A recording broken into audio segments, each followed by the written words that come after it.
டெல்லி வாழ் மக்கள் தில்லி மாநில தேர்தல் வந்து 8ஆம் தேதி வெளியாச்சுங்க.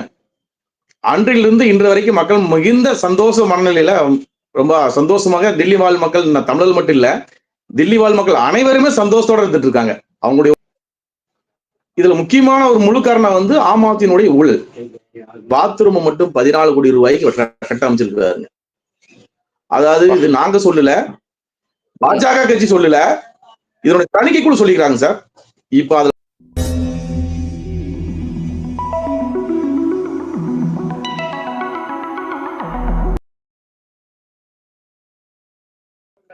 மகிழ்ந்த நேயர்களுக்கு வணக்கம். இன்று நம்முடைய டெல்லி வாழ் மக்களிடையே மிகவும் பிரபலமான பாரதிய ஜனதாவுடைய தமிழக பிரிவினுடைய மாநில துணைத் தலைவர் திருமதி தண்டபாணி அவர்கள் நம்முடைய இணைந்திருக்கிறார். உங்கள் சார்பாக அவரை வரவேற்போம். வணக்கம் சார். வணக்கம் சார். சார், பாரதிய ஜனதா கட்சி இந்தியாவினுடைய பெரும்பான்மை மாநிலங்களில் ஆட்சி செய்தாலும் கூட அவர்களுக்கான ஒரு குறை, டெல்லியை இன்னும் கைப்பற்ற முடியவில்லை என்பது. தற்போது டெல்லியை கைப்பற்றிருக்கிறார்கள். இந்த மனநிலைமை எப்படி சார் இருக்கு? டெல்லி என்ன சொல்றாங்க? டெல்லியில சார் வணக்கம். அதாவது இன்றைய காலகட்டத்தில் டெல்லி வாழ் மக்கள் தில்லி மாநில தேர்தல் வந்து 8ஆம் தேதி வெளியாச்சுங்க. அன்றிலிருந்து இன்று வரைக்கும் மக்கள் மிகுந்த சந்தோஷ மனநிலையில ரொம்ப சந்தோஷமாக தில்லி வாழ் மக்கள், தமிழர்கள் மட்டும் இல்ல, தில்லி வாழ் மக்கள் அனைவருமே சந்தோஷத்தோட இருந்துட்டு இருக்காங்க. அவங்களுடைய ஒரே குறிக்கோள் இப்ப வந்து யார் சிஎம் ஆக போறாங்க, அதுக்கு அடுத்துக்கட்டான நடவடிக்கை என்ன நடக்க போகுது அப்படின்னு மட்டும் தான் உற்று நோக்கிட்டு இருக்காங்க. ஆனா ஆட்சி மாறினதுக்கு ரொம்ப சந்தோஷமான மனநிலையில மக்கள் இருக்காங்க சார். இப்ப இந்த மாற்றம்ன்றது ஆண்ட ஆம் ஆத்மி கட்சியினுடைய பெருவாரியான ஊழல் காரணமா, அல்லது பாரதிய ஜனதா கட்சியினுடைய நேர்மையான ஆட்சி கிடைத்த பலனா சார் இது? சார் இதை வந்து நம்ம ரெண்டுமே தான் சார். எப்படின்னா, இதுல முக்கியமான ஒரு முழு காரணம் வந்து ஆம் ஆத்மியினுடைய ஊழல். 2012 அவர் கட்சி ஆரம்பிக்கிறாரு. 2012 வந்து காங்கிரஸ் வீழ்த்தி காங்கிரஸுக்கு எதிர்ப்பான ஒரு குற்றச்சாட்டு வைக்கிறாரு. என்ன வைக்கிறாரு? காங்கிரஸ் வந்து ஊழல் மிகுந்த கட்சி. அதே போல அந்த நிர்பயா ஒரு பெண்ணுக்கு நடந்த அநீதிக்கு எதிராக அவர் வந்து குரல் கொடுக்கிறாருங்க. அப்போ வந்து மக்கள் அனைவரும் ஏகோப்தி ஒரு வரவேற்பு கொடுக்குறாங்க. சரி, ஒரு புதிய அரசு வந்து பார்க்கட்டும் அப்படின்ட்டு. அப்படி வந்தவர் 2013 ஜெனரல் எலெக்ஷன் நடக்குது, சட்டசபை எலெக்ஷன் நடக்குது. அது நடந்ததுக்கு அப்புறம் அதுல வந்து மெஜாரிட்டி இல்ல, ரெண்டு பார்ட்டிக்கும் இல்ல. பிஜேபி 32 வந்தாங்க, ஆம் ஆத்மி 29, 28 வந்தாங்க, காங்கிரஸ் 8 சீட் வந்தாங்க. அவங்களுடைய சப்போர்ட் வாங்கி அவர் ஆட்சி அமைச்சாரு. அதுக்கப்புறம் ரெண்டு பேத்தினுடைய புரிதல் உணர்வு சரியில்லை. உடனே அவங்க வாபஸ் வாங்குறாங்க, ஆட்சி கவிழுதுங்க, கவர்னர் ஆட்சி வருது. அதுக்கப்புறம் மறுபடியும் 2015 பொது தேர்தல் நடக்குதுங்க. பொது தேர்தல் நடக்கும்போது இவர் கொடுக்கக்கூடிய வாக்குறுதிகள் வந்து எல்லாமே வந்து நிறைய இலவசங்கள் கொடுக்கிறாரு. நான் வந்து நேர்மையானவன், சமூக சேவகன், அது ஹிந்தி சொல்ல போனா மே இமான்தாரும் மெர்கோ ஓ மத்தலப் என்னன்னு சொல்ல, எனக்கு வண்டி கார் வேண்டாம், வீடு வேண்டாம், சம்பளம் வேண்டாம், வேலை யாட்கள் வேண்டாம், நான் வந்து சாதாரண ஒரு குடிமகனா வந்து இந்த மக்களுக்கு சேவை செய்கிறேன் அப்படின்ட்டு வந்தாருங்க. அதை நம்பித்தான் மக்கள் வந்து அவருக்கு வாக்களிச்சாங்க. அதை நம்பித்தான் மக்கள் வந்து இவருக்கு கொஞ்சம் ஆதரவு கொடுத்தாங்க. ஆனா காலப்போக்குல அவருடைய மாற்றங்கள் அப்படியே மாறுது. என்ன பண்றாருங்க? 2015க்கு அப்புறம் மறுபடியும் 2020 ஒரு ஆட்சி மாற்றம் வருதுங்க. அதுலயும் வந்து இவர் ஒரு 2015 வந்து 67 சீட்டு வாங்குறாரு. பாஜக 3 சீட்டு வாங்குறாங்க. ஆனா காங்கிரஸ் அதுல 0ங்க. 2020 வந்து மறுபடியும் சென்ட்ரல் எலெக்ஷன் வருது, மறுபடியும் இதே வாக்குறுதிகளை கொடுக்குறாரு. அதாவது வாக்குறுதிகள்னா 2015 to 20 வந்து கொடுத்த வாக்குறுதி பாதி நிறைவேற்றல அவருங்க. ஆனா பட் இருந்தாலும் மக்கள் மறுபடியும் ஒரு வாய்ப்பு கொடுக்குறாங்க அவருக்கு 2020. அப்போ பிஜேபி வந்து 8 சீட்டு வச்சு ஜெயிக்கிறோம், காங்கிரஸ் 0ங்க, ஆம் ஆத்மி 62 வராங்க. அப்பதான் இவருடைய வேட்டை ஆரம்பிக்கிறாருங்க. எப்படி ஆரம்பிக்கிறாருன்னா, கொரோனா காலகட்டத்துல மக்கள் அனைவருமே அல்லல் பட்டு கொண்டிருக்கிற கால டைம்ல இவரு தன்னுடைய சீஸ் மஹால் அப்படிங்கக்கூடிய அந்த பங்களாவை சீரமைக்கிறாருங்க. சீரமைக்கிறதுனா என்ன சீரமைக்கிறாருங்க? ரொம்ப மக்கள் எல்லாம் நாங்க குளிர்ல நடுங்கி கொரோனா காலத்துல வந்து சாப்பாட்டுக்கே வழி இல்லாம ரொம்ப பயந்து வெளியில வர்றதுக்கே பயப்பட்டு கொண்டு இருக்காங்க. அந்த டைம்ல இவர் வந்து சத்தம் இல்லாம அவருடைய பாத்ரூம் மட்டும் 14 கோடி ரூபாய்க்கு கட்ட அமைச்சிருக்கிறாருங்க. அதாவது இது நாங்க சொல்லல, பாஜக கட்சி சொல்லல, இதனுடைய தணிக்கைக்குழு சொல்லிக்கிறாங்க சார். இப்ப அதுல ஆய்வு செஞ்சு அந்த ஜீஸ் மகால் ஆய்வு செஞ்சு தணிக்கை கூட சொல்லியிருக்காங்க. அந்த அளவுக்கு அவர் வந்து அதோடைய ஊழல்ல உள்ள போயிட்டாரு. அதே மாதிரி தனக்கான செக்யூரிட்டி வாங்கிக்கிட்டாருங்க, தனக்கான வண்டி எடுத்துக்கிட்டாரு, வேலையாட்கள் நிறைய நியமிச்சிட்டாரு. இது வந்து இவருடைய முதல் ஊழல் நல்லங்க. அதுக்கு அடுத்தபடியா ஒரு ஊழல் பண்றாருங்க, மதுபான ஊழல். இந்த மதுபான ஊழல் வந்துட்டு தாங்க இந்த டெல்லியை புரட்டி போடுதுங்க சார். நம்முடைய பாரத பிரதமர் அவர்கள் வந்து ஒவ்வொரு கொரோனா டைம்ல ரேஷன் கடையில வந்து அனைவருக்கும் இலவசமான பொருட்கள் வழங்கப்படும், உணவு தானியங்கள் வழங்கப்படும் சொல்லி ஒரு திட்டத்தை போடுறாரு. ஆனால் கேஜ்ரிவால் என்ன பண்றாரு, ஒரு போட்டல் சாராய வாங்க ஒரு போட்டல் சாராய இலவசம் அப்படின்னு சொல்லி அந்த சாராய மதுபான கொள்கையை உருவாக்குறாருங்க சார் அவர். அதாவது வீதி வீதிக்கே அதாவது நம்ம தெரு தெருவா அவர் ஒரு கடையை திறக்கிறாரு. கவர்மெண்ட் ஒரு ஸ்லாங் வச்சிருக்குங்க. அதாவது ஒரு ஸ்லாப் என்ன வச்சிருக்குன்னா, இவ்வளவு பேருக்கு 450 பேர் 500 பேருக்கு ஒரு கடை இருக்கணும், இல்ல அப்படின்னா ஒரு 2000 பேருக்கு ஒரு கடை இருக்குன்னு சொல்லி ஒரு ஸ்லாங் வச்சிருக்காங்க, ஒரு ரூல் வச்சிருக்காங்க.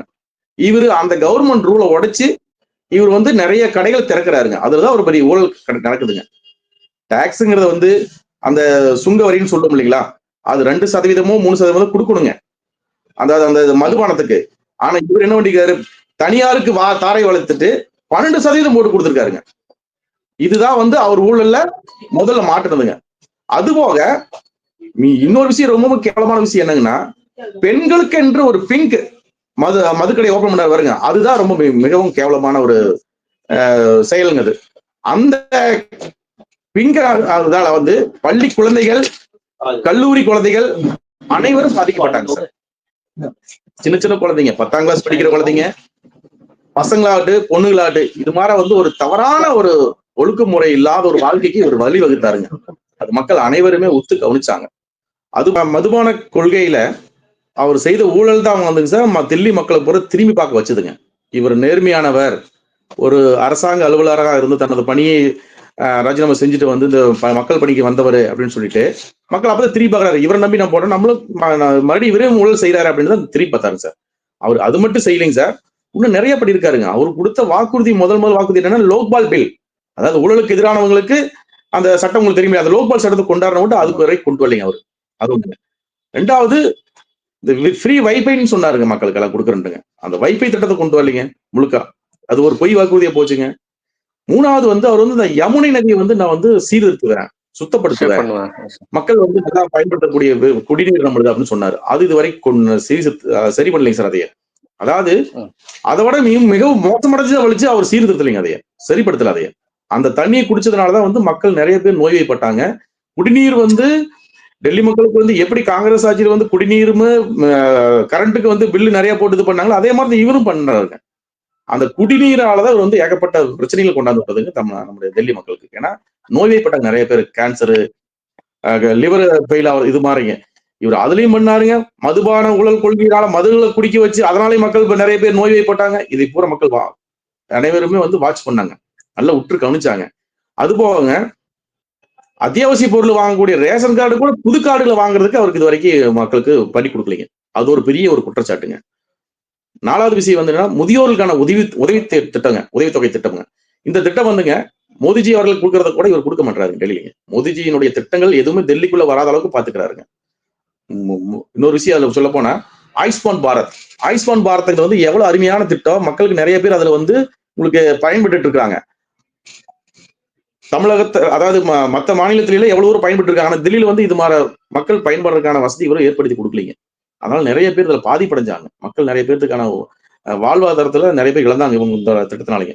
அது போக அடுத்து என்ன பண்ணாங்க, இந்த ஸ்கூல் டெவலப் பண்றேன் நான் 5000 இல்ல சார், இல்ல புரியுது சார். அவங்களுடைய தொடர் தோல்விகள், தொடர் ஊழல் தான் இந்த தோல்விக்கான காரணம் நீங்க சொல்ல வரீங்க.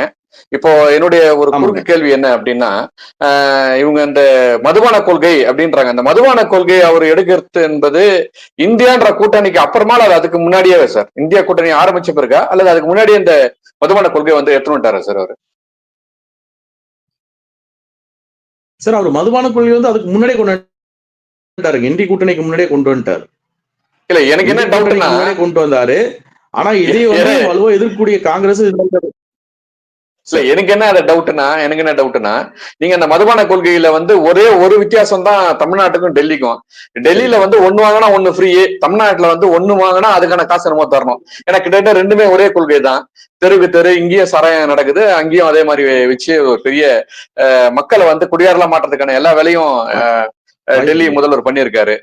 இப்போ அடுத்த கேள்வி என்னன்னா சார், இப்போ இதுல இந்த ஊழல்கள் இந்த இழப்புகள்லாம் மக்கள் ஆம் ஆத்மி மேல உள்ள விரக்தியை ஏற்படுத்தி அதனால அவங்க தோல்வி கண்டாங்க. இப்போ பாரதிய ஜனதா ஆட்சிக்கு வந்துருச்சு.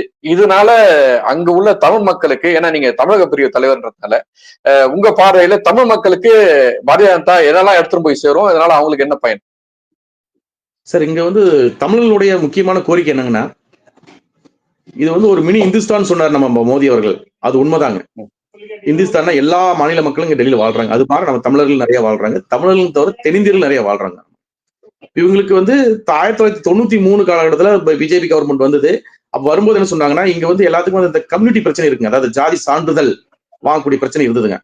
அப்ப அந்த டைம்ல வந்து அந்த மாநில பிஜேபி சர்க்கார் தான் வந்ததுங்க. அப்ப கேட்டாங்க, அந்த டெல்லியில கூடிய தமிழர்கள் வந்து அவங்களுடைய கம்யூனிட்டி நேம்ஸ்ல அவங்களுக்கு கொடுங்க அப்படின்னாங்க. அந்த டைம்ல கொடுக்கக்கூடிய அளவுக்கு நம்முடைய தமிழர்கள் யாருமே கொண்டு கொடுக்கல. அவேர்னஸ் இல்லைங்க டைம்ல. அதனால அதுக்கப்புறம் வரக்கூடிய காங்கிரஸ், ஆம் ஆத்மி மாறி 27 வருஷம் போராடினாங்க, ஆட்சி செஞ்சாங்க. அந்த வசதி வந்து இந்த மக்களுக்கு கிடைக்கலைங்க சார், தமிழர்களுக்கு. அதனால ஏகப்பட்ட பாதிப்பு. எப்படின்னு கேளுங்க, வேலை வாய்ப்புல முன்னுரிமை கிடைக்கிறது இல்ல. அதே மாதிரி இப்போ நம்ம அரசியல் ரீதியாகவும் சரி, நாங்க எந்த ஒரு தொகுதியில் போட்டியிட முடியறது இல்லைங்க. ஏன்னா ரிசர்வ் தொகுதியை வந்து நம்முடைய கம்யூனிட்டி நேம்ஸ் இல்லாதனால நம்ம வந்து நாமினேட் பண்ணா ரிஜெக்ட் ஆயிருதுங்க. அதனால முக்கியமான எங்களுடைய கோரிக்கை தமிழர்களுக்கு சாதி சான்றிதழ் இங்கிருந்து கிடைக்கணும் சார். அதை வந்து நான் அறிவுறுத்த போறேங்க. நம்முடைய டெல்லி மாநில சிஎம் யார் வராங்களோ அவங்கள்ட்ட நம்ம மக்களை திரட்டி அது கோரிக்கையை நான் வைக்க போறேன் சார். இதை பெற்று, அதாவது மக்களுக்கு இது வாங்கி கொடுத்த தீர்வேனுங்க. இது என்னுடைய முதல் கோரிக்கைங்க. மக்களுக்கு செய்யக்கூடிய முக்கியமான விஷயம் இது. ரெண்டாவதுங்க, இப்போ நம்முடைய மக்கள் நிறைய பேர் வந்து அந்த ஸ்லம் அப்படிங்கிற ஏரியாவில் இருக்கிறாங்க. அவங்களுக்கு வந்து ஒய் ஜுக்கி ஒய் மக்கான் அப்படிங்கிற இடத்துல வந்து மோடிஜி நிறைய பேருக்கு மக்களுக்கு நிறைய வீடு கட்டி கொடுத்துருக்காரு. அதே மாதிரி நம்ம தமிழர்களுக்கு வீடு கட்டி கொடுக்குற திட்டத்துல அவங்கள பயன்பெற வைக்கிறதுக்கு அடுத்த கட்ட ரெண்டாவதுடைய கோரிக்கை நடக்குதுங்க. மூணாவது அதே மாதிரிதாங்க. டெல்லியில வந்து நம்முடைய 16 பள்ளிகள் வந்து எம்சிடி ஸ்கூல்னு சொல்லி ஒன்று கொடுத்துருக்காங்க சார். தமிழர்கள் வாழக்கூடிய பகுதியில் போற ஸ்கூல் இருக்கு. அந்த பள்ளிக்கூடத்துல வந்து இதனால் வரைக்கும் தமிழர்களுக்கு நிறைய பேருக்கு அட்மிஷன் இல்லாம விஷயங்கள் இருந்தது இல்லைங்களா? அதை வந்து நம்ம டெல்லி, அதாவது எம்சிடி ஸ்கூல்லிங்க நான் சொல்றதுங்க, கார்பரேஷன் ஸ்கூல் இருக்குதுங்க. அந்த பள்ளிக்கூடத்தை வந்து கொஞ்சம் கவனம் செலுத்தி அந்த பள்ளிகளை வந்து நம்ம தக்க வைக்கிறதுக்கு பாடுபட போறோம் சார். இது மாதிரி வந்து நிறைய இருக்குங்க சார். பாப்போம், நீ போக போக எங்களுடைய கவர்மெண்ட் நாங்க வந்து என்னென்ன மக்களுக்கு பெனிஃபிட் பண்ணணுமோ அதெல்லாம் பண்ணி கொடுப்போம் சார். இதனால தமிழர்கள் ஒரு பாதுகாப்பான சூழ்நிலை இனிமே இருக்கும் நீங்க நம்புறீங்களா சார்? கண்டிப்பா நம்புறோம் சார். தமிழர்களுக்கு வந்து பாரத பிரதமர் மோடி அவர்கள் எப்பவுமே வந்து தமிழர்களுக்கு ஒரு ஆதரவான நிலையில தான் இருக்காரு. பக்கமா தைப்பூசத்தை கூட அவர் சொல்றாரு. அது மட்டும் இல்லாம தமிழர்கள் எங்க போனாலும் சரி தமிழை பத்தி பேசுறாருங்க. ஒண்ணு, ஆமா, முந்தா நேற்று 2 நாளைக்கு முன்னாடி தமிழ் காசி சங்கம் 3வது 3.0 ஆரம்பிச்சாருங்க.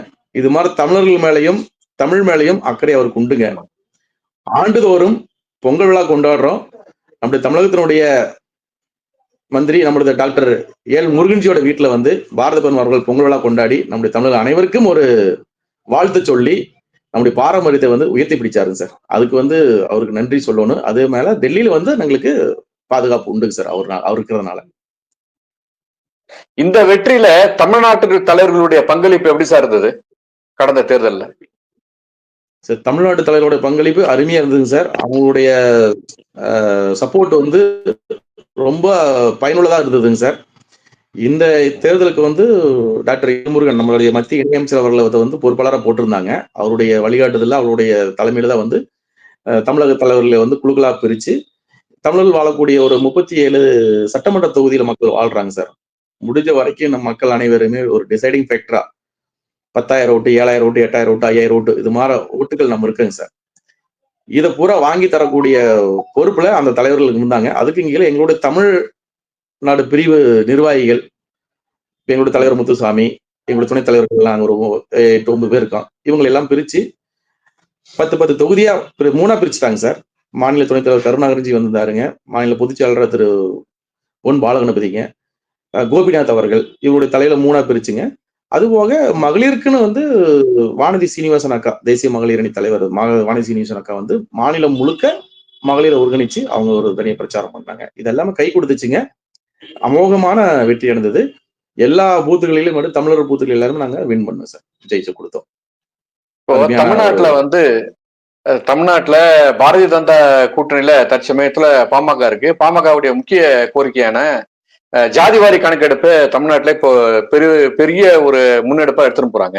இன்னைக்கு டெல்லியில வந்து பாரதிய ஜனதா கட்சி ஒரு பெரிய அசுர பலத்தோட ஆட்சிக்கு வருது. இப்ப அங்க அதுக்கான வாய்ப்பு இருக்கா சார்? ஜாதிவாரி கணக்கெடுப்பு எடுப்பதற்கான முன்னெடுப்பை வந்து பாரதிய ஜனதா தலைமையிலான அரசு எடுக்குமா சார்? அதாவது இப்ப வந்து தமிழ்நாடுடைய விஷயம் அப்படி. இங்க டெல்லியில வந்து இப்பதான் நாங்க பாரதிய ஜனதா கட்சி ஆட்சி அமைக்க போறாங்க. இனி எங்களுடைய மேல்மட்ட தலைவர்கள் வந்து இதுக்கான விஷயங்கள் வந்து ஆலோசிச்சு என்ன முடிவு பண்ணுவாங்கன்னு இனிமேல் தெரியுங்க சார். அது டெல்லி வந்து உங்களுக்கு சாதாரண இது இல்ல. நான் முதல்ல சொல்லி ஒரு மினி இந்துஸ்தான். மொத்த இந்தியர்களும் இங்க வாழ்ந்து கொண்டிருக்கிறாருங்க சார். அது வந்து சில சிக்கலான விஷயங்கள் இருக்கு. அது எப்படி எங்களுடைய அரசாங்கம் வந்து செய்ய ஜாதிவாரி கணக்கெடுக்கும் போதும் சார், இங்க வந்து டெல்லி வந்து ஒரு மினி இந்துஸ்தான். அதாவது உலக இந்தியர்கள் அனைவரும் இங்க எல்லா மாநிலத்து மக்கள் வாழ்றாங்க. அது எப்படி சாத்தியக்கூறு அப்படின்னு இனி வரக்கூடிய காலங்கள்ல எங்களுடைய இது பாஜக கவர்மெண்ட் செயல்படுத்துவாங்கன்னு நினைக்கிறேங்க சார். நன்றி சார். ஏன்னா இன்னைக்கு டெல்லி அந்த மாதிரியான ஒரு முன்னெடுப்பு எடுத்தா அது இந்தியா முழுக்கமான ஒரு பெரிய முன்னுதாரணமா இருக்கும். உங்களுடைய அரிய நேரத்தை ஒதுக்கிய மிக்க நன்றி சார். ரொம்ப நன்றி சார். நன்றி சார். வாழ்த்துக்கள்.